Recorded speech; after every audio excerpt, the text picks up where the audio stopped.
আমার দুই ছেলে সেরিব্রাল পালসি রোগে আক্রান্ত। গাজায় দাম বেড়ে যাওয়ার কারণে আমি ওদের জন্য দুধ বা ডায়াপার কিছুই জোগাড় করতে পারি না, যার ফলে দুই সন্তানই পুষ্টিহীনতায় ভুগছে। আমি নিজেও একজন মা, আমি আমার সন্তানকে দুধ পান করাই। আমার আরো এক ছেলে আছে যার বয়স 10 মাস, সেও পুষ্টিহীনতায় ভুগছে। বাচ্চাদের ওজন ভীষণ কম, তাদের হাড়গুলো স্পষ্ট বেরিয়ে এসেছে।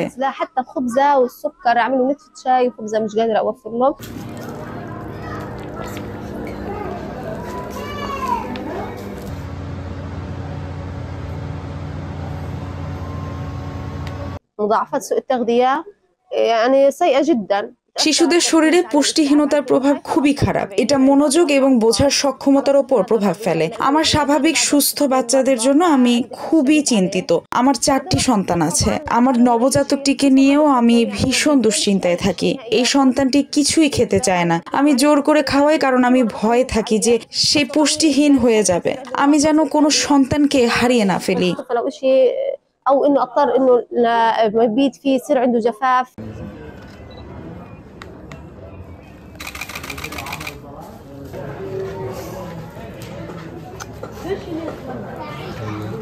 يعني هذا الطفل 4 سنين أقلها بما إنه ও আমির, বয়স 4 বছর। ওর ওজন হওয়া উচিত 10 কেজি, কিন্তু বর্তমানে তার ওজন মাত্র 7 কেজি 400 গ্রাম, যেটা চরম পুষ্টিহীনতা। আরেকজন শিশু ইউসুফ, যুদ্ধের আগে তার ওজন ছিল 13 কেজি, এখন তার ওজন মাত্র 9 কেজি। সে একেবারে কঙ্কাল হয়ে গেছে। সে তার ভাইয়ের থেকেও বেশি পুষ্টিহীনতায় ভুগছে। يعني عبارة عن هيكل عظمي، يعني عنده سوء تغذية أعلى من أخوه.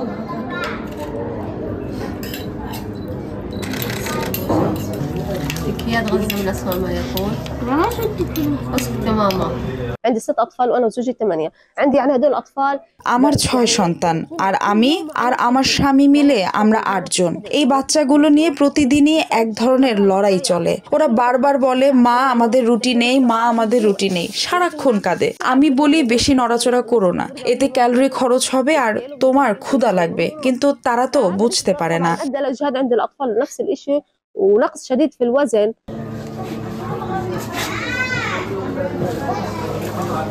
ده طعم يوسف لانه بعيط. نادي لي ميس، خلاص شرب المصاصه. ناديها يا خميس الله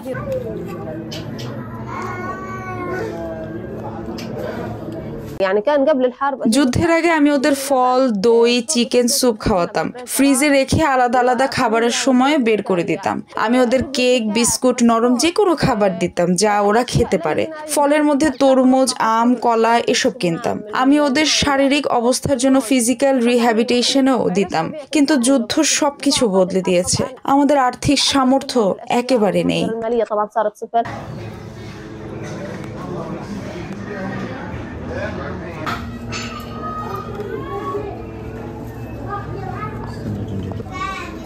مطولين على النار لانه بده يشربوا حليب الله يرضى عليهم.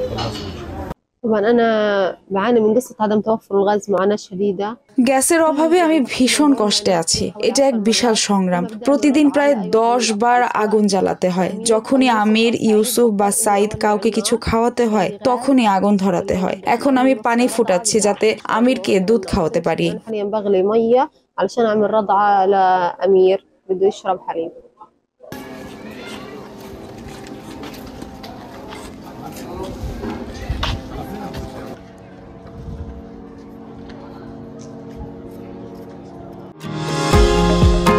নিউ ইয়র্ক থেকে সম্প্রচারিত TVN 24 টেলিভিশন বিশ্বজুড়ে বাঙালির কণ্ঠস্বর।